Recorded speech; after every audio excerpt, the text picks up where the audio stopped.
आज हाम्रो सामान आएको छ। बस पार्कमा भर्खरै गएर हामी सामान लिएर आइपुग्यौँ। यत्रो ठुलो बोरामा सामान पठाउनु भएको रहेछ मेरो भाउजूले। मेरो भाउजू मेरो मामा घरको भाउजू हुनुहुन्छ। मेरो मामाको बुहारी, उहाँले गुल्मीबाट पठाउनु भएको, गुल्मीको सिमिचोरबाट यत्रो ठुलो बोरामा पठाउनु भएको रहेछ। खोइ के हो के भाउजू, म त एक्लै त उचाल्न पनि नसकेर दुई बहिनी गएर बल्ल बल्ल लिएर आइयो। कति दुःख भयो होला बिचरा भाउजू, तपाईँलाई त सिमिचोरबाट तम्घास लैजाँदासम्म त्यो स्कुटीमा पनि कति गाह्रो भयो होला भन्ने भयो कि मलाई। धेरै धेरै धन्यवाद, यत्रो दुःख गर्नुभयो हाम्रो लागि। के हुन् ल, हेर्नु त कति धेरै सामान रहेछ। गाउँबाट मैले ल्याएको सामान ट्याक्क सकिराखेको थियो, फेरि आइसक्यो। लोकल खानेकुरा अब खान पाइने भयो भनेर एकदम खुसी पनि लागेको छ। अब हाम्रो बहिनीले यो पोकाहरू खोल्दैछिन्।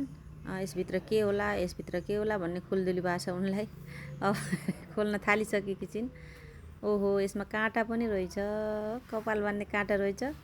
यो काँटा चाहिँ यतैबाट हामीले उता पठाउनु पर्ने हो, तर उताबाट आउँछ हाम्रो। हेर्नुहोस्, किनकि भाउजूको आफ्नै कस्मेटिक पसल छ, कपडाहरू सबै भएको ठुलै पसल छ।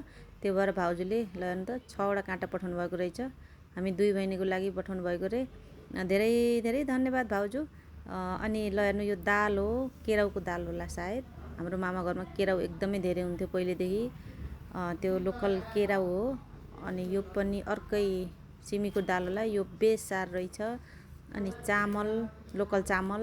अनि त्यसपछि घिउ पठाउनु भएको थियो रे। अलिकति पोखेर आधा भएको छ घिउ चाहिँ। अब गाडीमा पठाउने हो, आफू नआइकन सामान मात्र पठाउँदा यस्तो कहिलेकाहीँ हुन्छ। अनि यो चाहिँ मकैको आटो हो, सेतो मकैको आटो हो। हाम्रो मामा घरतिर सेतो मकैको आटो धेरै हुन्छ, त्यो भएर मलाई मनपर्ने भएर मलाई यो पठाइदिनु भएको रहेछ। अनि अर्को रहेछ चामलको पिठो, आफ्नै घरको चामलको पिठो बनाएर पठाइदिनु भएको रहेछ भाउजूले। हामीले कहिलेकाहीँ रोटी खान मन लाग्छ भनेर।